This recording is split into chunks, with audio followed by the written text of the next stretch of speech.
Это только на первый взгляд напоминает занятие в балетной школе. На самом деле это работает детская лаборатория. В Большом театре стартовал интерактивный образовательный проект для младших школьников.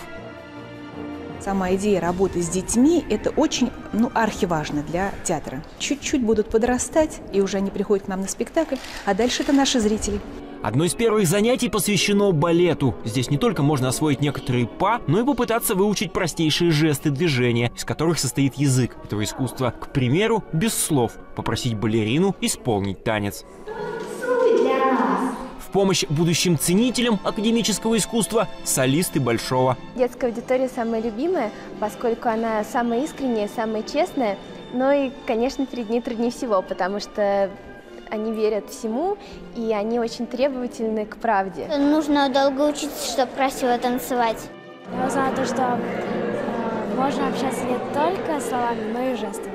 В лаборатории можно в прямом смысле прикоснуться к академическому искусству, потрогать балетные пачки или пуанты и выяснить, в какой обуви выполняют программу мужчины-танцовщики. Мужчины, как правило, танцуют в таких балетных.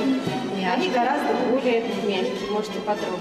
В Большом обещают сделать работу детской лаборатории регулярной и в ближайшем будущем рассказать школьникам в интерактивной форме об опере, работе оркестра и театральных художниках.